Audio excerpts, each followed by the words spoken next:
뉴스 읽어드립니다. 오늘의 뉴스를 10분 만에 정리해드립니다. 오늘은 2024년 6월 5일 수요일입니다. 미국과 한국의 주요 뉴스를 읽어드립니다. 한인 최초로 연방 상원의원 선거에 도전장을 던진 앤디 김 연방 하원 의원이 어제 열린 민주당 후보 선출을 위한 예비선거 뉴저지주 프라이머리에서 민주당 후보로 선출됐습니다. 앤디 김 의원은 어제 투표에서 90%의 개표율 기준 75%의 득표율로 압도적인 1위를 기록했습니다. 김 의원은 지난해 9월 현역 의원인 밥 메넨데스 상원 의원이 뉴저지주 사업가들에게 현금과 금괴 등 뇌물을 받은 혐의로 재판에 넘겨진 직후 연방 상원 의원 선거 출마를 공식 선언했습니다.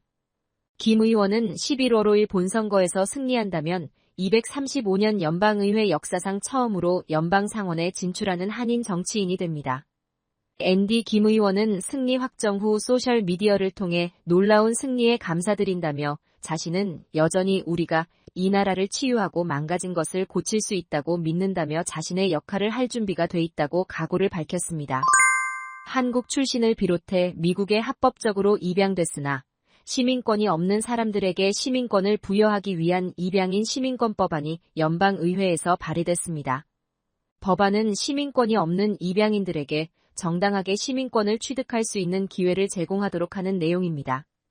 1945년에서 1998년 사이 해외에서 미국으로 입양된 사람 가운데 현재 4만 9천 명가량이 입양 당시의 상황으로 시민권이 없는 상태인 것으로 알려졌습니다. 이들은 성인이 되기 전까지 자신이 시민권이 없다는 사실을 인지하지 못하는 경우가 많은 것으로 나타났습니다. 연방의회는 이를 구제하기 위해 2000년 만 18세 미만 입양아에게 시민권을 부여하는 아동시민권법을 처리했습니다.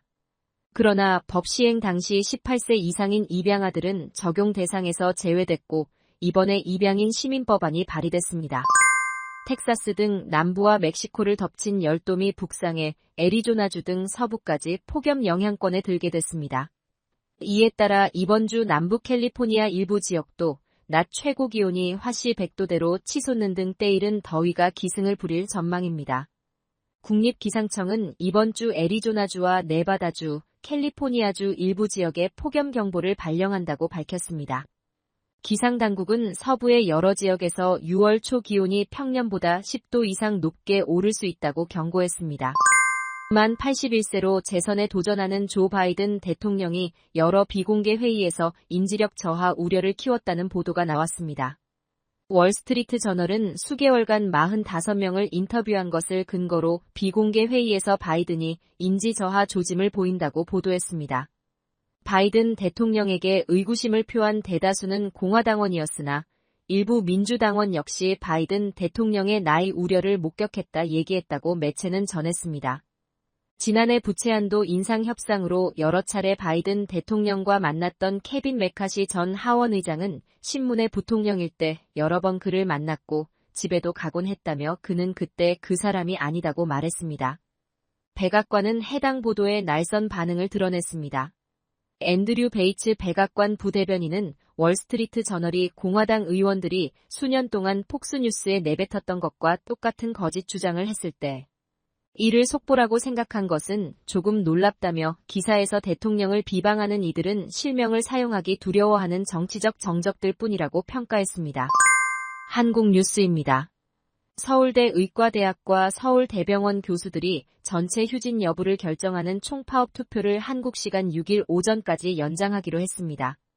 서울대 의대와 병원 교수 비대위 측은 정부가 복귀한 전공의에 대한 행정처분 절차를 중단하고 수련 병원장에 내렸던 사직서 수리 금지 명령을 철회한다고 밝힌 만큼 좀 더 폭넓은 의견 수렴이 필요하다고 보고 이렇게 결정했다고 전했습니다.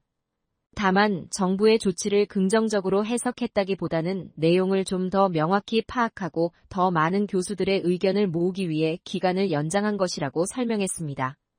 지금까지 진행된 투표에서는 65%가 휴진에 동의한 것으로 알려졌습니다. 문재인 전 대통령의 부인 김정숙 여사의 인도 방문을 둘러싼 논란에 대해 침묵하던 문 전 대통령이 처음으로 입장을 발표했습니다. 문재인 전 대통령은 부인 김정숙 여사의 2018년 인도 방문을 둘러싼 논란에 대해 SNS를 통해 직접 입장을 밝혔습니다. 먼저 6천만 원 넘게 들었다는 기내식 비용부터 설명했습니다. 전용기 기내식은 일회성으로 준비되고 인건비와 서울공항 운반비 등 추가 비용도 발생한다며 청와대는 예산에 전혀 관여하지 않으니 소관 부처나 항공사에 물어볼 일이라고 밝혔습니다. 국민의힘은 길고 긴 해명글이 구차하다고 평가절하하며 공세를 이어갔습니다.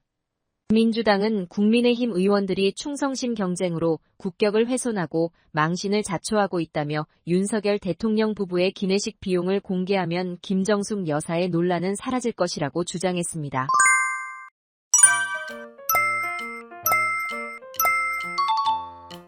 끝으로 날씨입니다. 남부 캘리포니아 맑고 기온 오르겠습니다. LA와 오렌지 카운티는 낮 최고 기온은 78도, 밤 최저 기온은 59도 예상됩니다. 벨리와 인랜드 엠파이어 지역 낮 최고 기온은 90도, 밤 최저 기온은 58도 전망됩니다. 해안가 지역은 낮 최고 기온 72도, 밤 최저 기온 59도 예상됩니다. 산간 지역 낮 최고 기온은 84도, 밤 최저 기온은 48도, 사막 지역은 낮 최고 기온은 105도, 밤 최저 기온은 69도 전망됩니다. 오늘의 뉴스 읽어드렸습니다. 고맙습니다.